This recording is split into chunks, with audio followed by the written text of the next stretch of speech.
अच्छा, अब जो है ना मैंने कहा कि मैंने टेबंग बनाए हुए हैं, तो वो जो बुक में सारी बातें ऑलमोस्ट इस टेबंग में लिखी हुई हैं। तो जो सबसे पहले है ना हमारे पास प्रोटीन सिंथेसिस इनहिबिटर्स हैं, उसमें क्लोरम फेनिकोम, क्योंकि मैंने कहा कि क्लोरम फेनिकोम है दैट इज़ एक kind of mechanism of action related prototype drug है, कि जो इसका एक्शन है ऑलमोस्ट सबका ही वैसा है।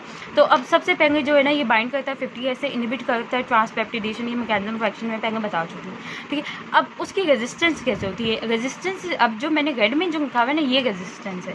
अब plasmid mediated by production of acetyl transferase which are inactivator of this drug. Acetyl plasmid mediated bacteria क्या करता है? एसिटाइल ट्रांसफेरेज प्रोडक्शन करता है जो कि इनएक्टिवेटर है इसका, ठीक है। अब उसकी जो एक्टिविटी है ना इसमें हमने वैसे ये जो है क्लोरम फेनिकोम, ये जो ऑलमोस्ट सारी जो क्लास है ना प्रोटीन सिंथेसिस इनहिबिटर की, ये बैक्टीरियोस्टैटिक होते हैं, ठीक है।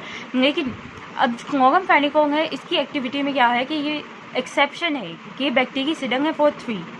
ये इन 3 ऑर्गेनिज्म में H influenza, Neisseria and bacteroides, इसको तो रटंग लगा H influenza, Neisseria, bacteroides, H influenza, Neisseria and bacteroides, इसके लिए जो है ये बैक्टीरियसिडम है। अब इसके यूजेस में क्या आता है कि gram negative cocci, pneumococcus meningococcus आ गया, कैटिया, बैक्टीरियोइडस जो हम अभी ऊपर पढ़ चुके हैं, और साल्मोनेला है, और क्लैमिडिया इससे रेजिस्टेंट है, ठीक है। क्लोरम फेनिकोम से क्लैमिडिया इज रेजिस्टेंट। अब फार्माकोकाइनेटिक है ना, इसमें सिर्फ एक बात इंपॉर्टेंट है कि जो है इनएक्टिवेटेड बाय हेपेटिक ग्लूकोगोनाजाइन ट्रांसफेरेज। बैक्टीरिया में कैसे? By the acetyl transferase. यहाँ पे मेम्ब्रेन में इनएक्टिवेटेड बाय हेपेटिक ग्लूकोगोनाजाइन ट्रांसफेरेज। अब इसकी टॉक्सिसिटी आ गई आगे से। टॉक्सिसिटी में ना सबसे इंपॉर्टेंट जो बात है वो है कि बोन मैरो डिप्रेशन करता है, aplastic anaemia, inhibitor of red cell maturation, so decrease in circulating erythrocytes, ठीक है। Inhibitor of red cell maturation, so decrease. तो सबसे जो इंपॉर्टेंट बात है क्लोरम फेनिकोम की वो बोन मैरो है।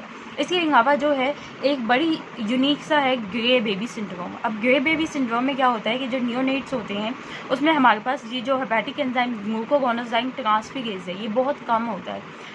तो इसकी वजह से क्या होता है कि इसकी इनहिबिशन नहीं होगी, क्लोरम फेनिकोम बहुत ज़्यादा बढ़ गई है, तो उसकी जो बोन मैरो डिप्रेशन वाले इफेक्ट्स हैं वो बहुत ज़्यादा आ जाएंगे।